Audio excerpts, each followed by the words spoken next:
ഗുജറാത്ത് തീരത്ത് വൻ ലഹരി വേട്ട. ഇറാനിൽ നിന്നുള്ള ബോട്ട് വളഞ്ഞ കോസ്റ്റ് ഗാർഡും ATSും 2 പേർ പിടിയിൽ.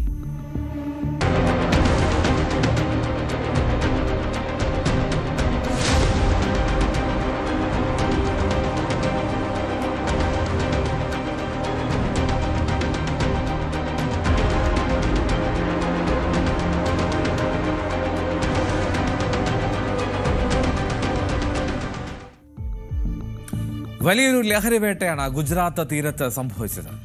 നാർക്കോട്ടിക്സ് ഡേർട്ടി ബിസിനസ് എന്ന് പറയും.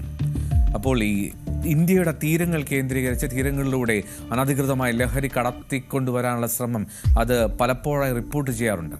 ഇതൊരു സ്പീഡ് ബോട്ടിലായിരുന്നു കടത്തിക്കൊണ്ടിരുന്നത് ആ ലഹരി. ചില്ലറയല്ല, 203 കിലോഗ്രാം ലഹരി മരുന്നാണ് ഗുജറാത്ത് ATSും ഇന്ത്യൻ കോസ്റ്റ് ഗാർഡും ചേർന്ന് പിടികൂടിയത്. ഈ ബോട്ടിലുണ്ടായിരുന്ന 2 പേർ അത് ഇറാൻ പൗരന്മാരാണ്. 2 പേരെയും കസ്റ്റഡിയിലെടുത്തു.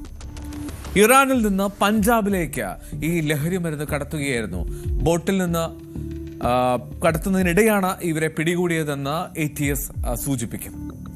ഇറാനിലെ ഹാജി ഫിദ എന്ന പേരിലുള്ള ലഹരി ശൃംഖല, അതിൽ നിന്ന് പഞ്ചാബിലെ ഒരാൾക്ക് ലഹരി മരുന്ന് അയക്കാൻ പദ്ധതിയിടുന്നതായി ATSന് നേരത്തെ തന്നെ ഒരു രഹസ്യ വിവരം ലഭിച്ചിരുന്നു.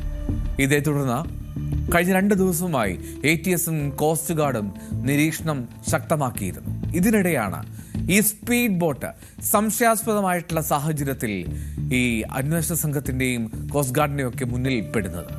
തുടർന്ന് കോസ്റ്റ് ഗാർഡ് ബോട്ടിനെ വളയുകയും ബോട്ടിലുണ്ടായിരുന്നവരെ കസ്റ്റഡിയിലെടുക്കുകയും ചെയ്തു.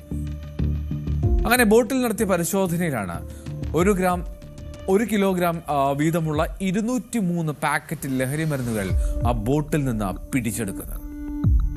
આ પર્ટિક્યુલર કેસમાં સરપ્રાઇઝિંગ આ છે કે જનરલી આપણા કેસીસમાં બહુ રેર હોય છે કે બહુ સ્પીડ બોટ ઈરાનથી અહીંયા સુધી આવતી હોય.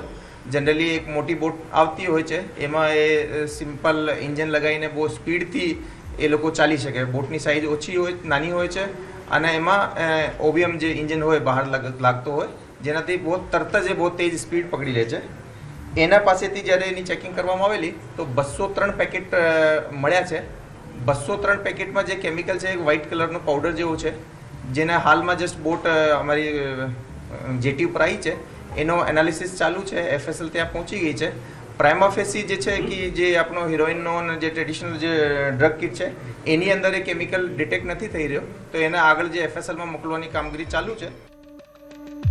ഇറാൻ സ്വദേശിയിലായിട്ടുള്ള അബ്ദുൽ മജീദ്, അബ്ദുൽ സത്താർ എന്നിവരെയാണ് ഈ ബോട്ടിൽ നിന്നും കസ്റ്റഡിയിലെടുത്തത്. അതേസമയം ഒരു ചെറിയ സ്പീഡ് ബോട്ടിൽ ഇത്രയും ദൂരം സഞ്ചരിക്കുന്നത് അസാധാരണമാണ് എന്നും ഈ ATSും കോസ്റ്റ് ഗാർഡും ഒക്കെ പറയുന്നു. പിടിച്ചെടുത്ത ബോട്ട് ഇറാനിൽ നിർമ്മിച്ചതാണ് എന്നാണ് അധികൃതരുടെ കണ്ടെത്തൽ. എന്നാലും ഇതിന് പിന്നിൽ കൂടുതൽ കരങ്ങളുണ്ടോ, അതിൽ മറ്റെന്തെങ്കിലും സ്വഭാവമുണ്ടോ എന്നൊക്കെ അന്വേഷിക്കുന്നു.